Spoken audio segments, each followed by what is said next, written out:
She was just trying to catch the train. No confrontation, no argument, just another morning in the city. But in the heart of the metro station, beneath the hum of announcements and rushing footsteps, one man's prejudice turned routine into reckoning.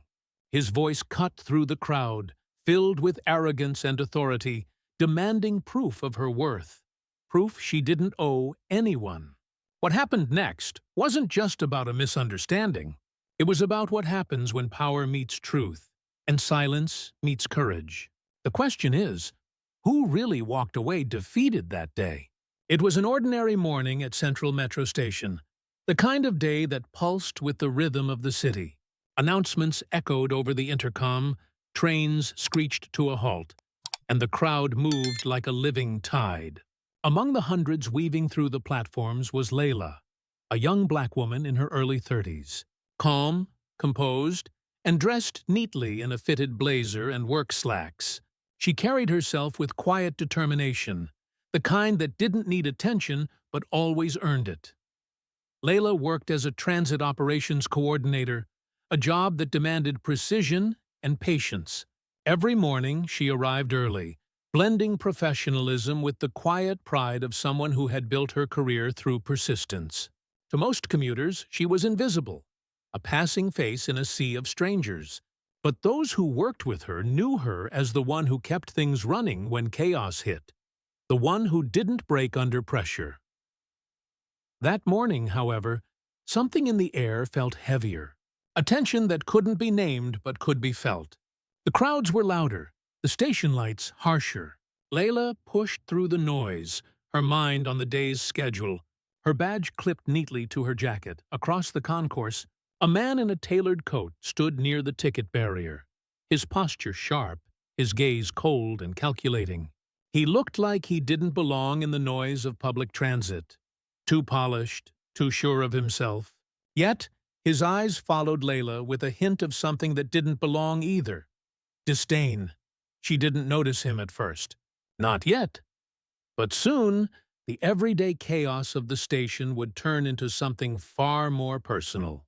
Because before this morning ended, a confrontation between confidence and prejudice would echo louder than any train and change how everyone saw the truth of power and dignity forever. The station was alive with motion, voices blending, with the metallic rhythm of trains coming and going. But amid the rush, Layla felt something shift.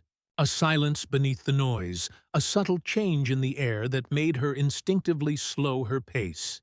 She didn't know it yet, but eyes were already on her, watching, measuring, waiting for a reason. She walked toward the central gates, her ID badge clipped neatly to her jacket as usual. It was part of her uniform, proof that she belonged here, that she wasn't just another commuter. But to one man, standing by the turnstiles with his arms crossed, that badge didn't matter. He saw something else entirely. He was a transit supervisor, new, freshly transferred, and already known for the kind of authority that came more from ego than experience. His name was Mr. Carver, and he had a reputation for keeping order, which often meant reminding people like Layla that they were being watched. When their paths crossed that morning, his voice sliced through the hum of the crowd. "Excuse me, you can't go back there." Layla turned, surprised. "I work here," she replied calmly, showing her ID. Carver didn't even glance at it. His eyes stayed fixed on her face, his smirk laced with disbelief. "You work here?" he repeated, his tone mocking as if the very idea were absurd. The nearby security guards exchanged uneasy glances but said nothing. Layla felt the familiar sting of condescension rise in her chest, but she kept her composure. "Yes," she said, "operations coordinator." That should have been the end of it. But it wasn't. Carver stepped closer, lowering his voice just enough for those nearby to still hear. "You people always find a way to slip through, don't you?" The words hit like a blow. A few passengers stopped mid-step, unsure whether to intervene or stay out of it. Phones began to lift subtly, recording, just in case. Layla froze for a moment. She had dealt with microaggressions before, the polite dismissals, the skeptical looks. But this was different. This was public, intentional, designed to humiliate. She straightened her back. "I'm not sure what you mean by you people," she said evenly, though her pulse quickened. Carver's smirk widened. "Don't play games with me. You don't belong behind that gate. Now step aside before I call security." But security was already watching, and they weren't moving. They knew who Layla was. They had seen her every day, managing chaos that people like Carver barely understood. The crowd grew quieter. The only sound was the faint echo of train wheels grinding against the tracks below. Layla's hands trembled slightly at her sides, but her voice didn't waver. "I told you," she said. "I belong here." Carver scoffed, then turned to the onlookers, performing now for an audience. "You see this? This is exactly what's wrong. No respect for authority." The words burned deeper than he realized. In that instant, Layla saw beyond his arrogance, saw the pattern, the system, the years of people like him mistaking control for justice, entitlement for order. She took a step forward. Her presence alone seemed to quiet even the murmurs. Her calm defiance wasn't loud, but it carried weight. Carver, sensing the shift, leaned in again. "If you really work here," he said, "prove it." And just like that, the moment became a test, not of credentials, but of dignity. Layla reached for her ID slowly, her gaze never breaking from his. Around them, the phones stayed raised, recording everything. The tension was electric, two worlds colliding in a single breath. What neither of them knew was that this confrontation, born out of arrogance and prejudice, would ripple far beyond the station walls before the day was over. The sound of the crowd faded into a low hum, but Layla could feel every stare on her. Mr. Carver stood inches away, his voice booming through the station. "I said, prove it. You don't belong here." His words ricocheted off the tiled walls, sharp and cutting. The onlookers flinched, the echo amplifying his authority and her isolation.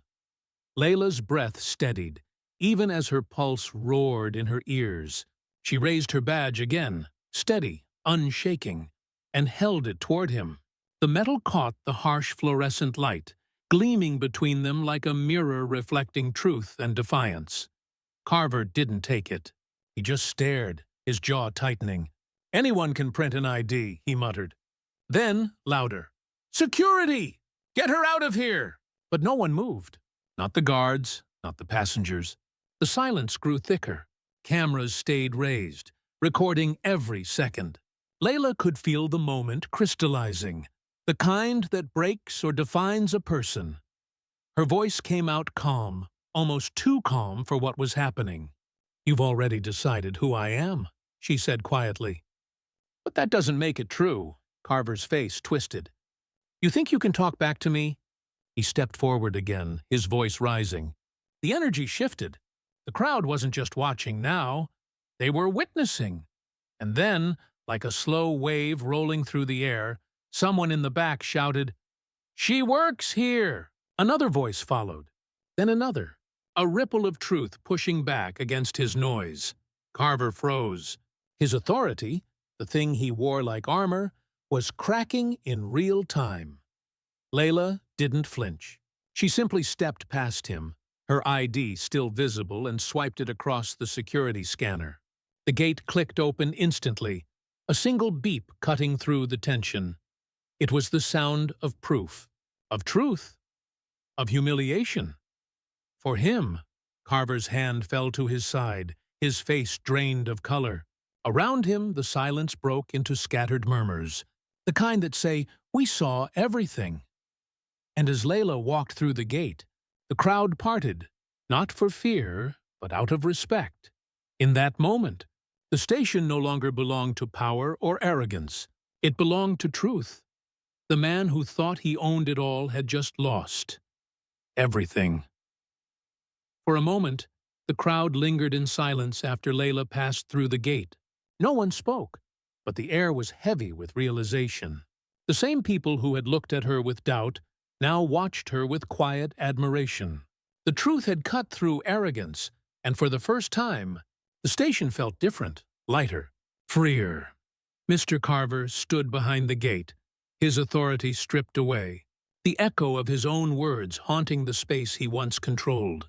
He had shouted for proof, and the proof had humiliated him, not with aggression, but with truth. Layla never turned back to look at him. She didn't need to. Some victories don't require witnesses. They exist in the silence that follows injustice. As she walked toward the platform, she noticed her reflection in the glass. Steady eyes, strong shoulders, unbroken spirit. The moment hadn't changed who she was. It had revealed it. What was supposed to be another day defined by humiliation had become something more. An act of defiance, written in dignity. Later that night, videos from the station spread online. Millions watched as a black woman stood tall against a man who thought he owned the space beneath his feet. But more than her courage, what resonated was her composure, the power of calm truth against loud arrogance. For Layla, it wasn't about going viral. It was about reclaiming space, her space, and, by extension, every space that power tried to exclude people like her from. This wasn't just her story. It was a mirror held up to society, a reminder that dignity cannot be taken by those who live on borrowed authority. So the question remains, how many more Laylas will it take for the world to learn that strength isn't in who shouts the loudest, but in who refuses to bow? Don't miss more powerful real-life stories. Hit subscribe now.